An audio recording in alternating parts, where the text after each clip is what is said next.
My name is Mokgadi Itsweng. I'm a South African chef focusing on Pan-African food. I own a food brand called Locha Home Foods, and we specialize in African condiments using African recipes. We're going national with our products because we've got a big manufacturer to help us take our business to the next level.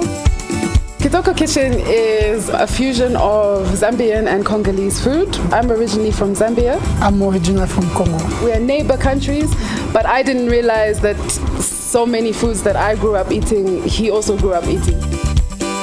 As the African Development Bank, we're looking very closely at sectors that are seen as priority for the ADB. Agriculture and food security is one of those areas towards poverty eradication.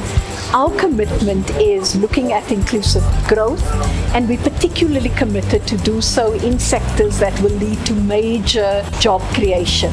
It's invaluable for me to be here today to hear what the African Development Bank, what their goals are.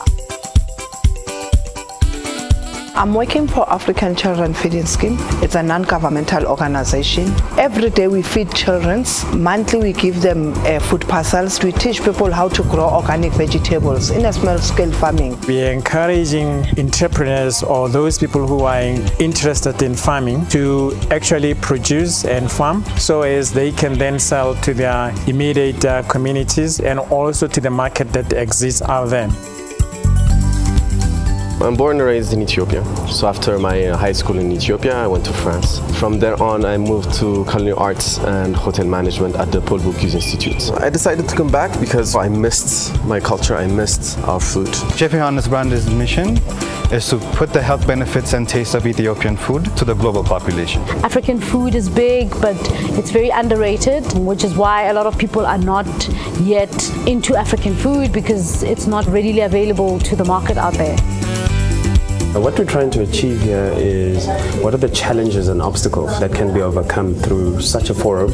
It's about recognition of these industries within the broader creative industry and also creating open communication platforms for collaboration, for information sharing, as well as being able to create incubators that develop not just the hard skill but also the soft skills. We need to look at how do we get legislation to change so that it makes it easier for the private sector as well as government sector to get involved. We've got to have incentives that are actually interest youth to participate in agriculture. The government should also have people who had actually made it in agriculture as ambassadors to lure young people into agriculture. There seems to be a missing gap in information from when they study to how do they enter the industry. Mentorship is a big drive as well because mentorship allows young chefs, young industry people to attach to somebody who's experienced, been around a while and knows how to go about the ins and outs, pros and cons. You need to work hard. I don't get intimidated in the kitchen because if you're trained, you're properly trained, you know what you have to do. Female or male, it doesn't really matter. We've seen the creative industry as a sector that could attract young people. It's also a sector that will really be sustainable going forward. We see food as part of a value chain, so from the seed to the market. We see the culinary creative industry as quite critical because chefs in a sector is not just interested in the final product and the fact that it has a nutritional value and can deal with obesity. They're also interested in looking at where they source the food from. They're looking at the sustainability to provide food. They're looking at business opportunities. The bank is trying to open a door in a sector that fits squarely into the Feed Africa agenda.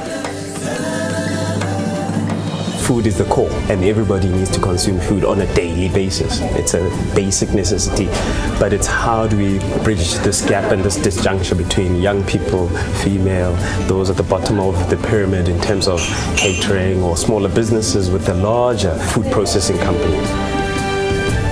Before we came here, we didn't really know much about being your own employer, be my own boss, start up my own thing, create employment myself. I didn't know anything about agriculture. Take chances. You cannot build on success if ever you're gonna fear. The potential of African cuisine is still untouched. Our food is amazing, so diverse. I mean, Africa has got so many cultures. African food is making its global stage appearance, and I think it's going to be big.